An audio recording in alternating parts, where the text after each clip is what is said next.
First to that breaking news, former Superintendent Dr. Kriner Cash will be walking away from the Buffalo Public School District with just over $300,000 in his pocket. Good evening, I'm Mary Alice Demler. Hello everyone, I'm Scott Levin. That new information comes to us from our partners over at Investigative Post, and two on your side's Rob Hackford has been working through it tonight. Rob? Yeah, Scott and Mary Ellis, through a Freedom of Information Act request, Investigative Post acquired Dr. Cash's resignation agreement. The 10-page document releases the now former superintendent from almost all responsibilities and lays out a $311,954 severance package, so Dr. Cash is cashing out.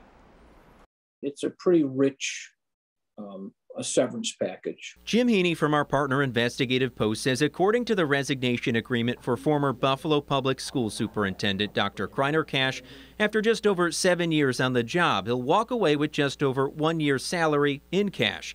It includes one payment of nearly $300,000 and another for unused vacation time equal to about $12,000.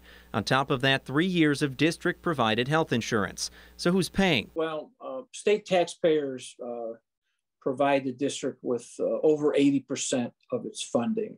So ultimately, this is going to be state taxpayers are going to foot the bill for this. With an operating budget close to $1 billion, Heaney says the agreement likely won't be a huge hit to the district, however. Dr. Cash, who was chosen by the Buffalo Board of Education back in 2015, had his contract extended in 2020, but Heaney says issues like poor student achievement may have finally caught up to him. Cash enjoyed the support of the board until very recently. His annual job performance reviews were quite good. They've extended his contract. They've given him raises.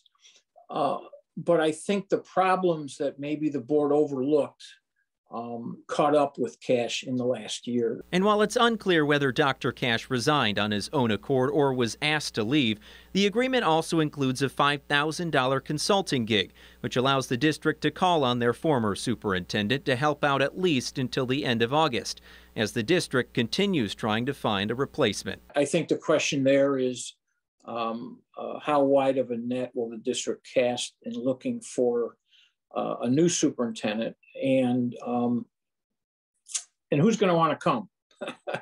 Because while the pay is good, the headaches are probably even bigger. And this is a very challenging district, and it'll be interesting to see the quality of candidates they attract. And we want to look back a little bit. This isn't the first time BPS has dealt with rapid changes in leadership. Back in 2014, the school board voted to accept the resignation of Pamela Brown, and she received a similar buyout. We compared them. She received $240,000, including vacation time and consulting fees. Well, 3 interim superintendents that filled the role until Dr. Cash took over, and now we have Dr. Tanja Williams doing the same. In the studio, Rob Hackford, Channel 2 News.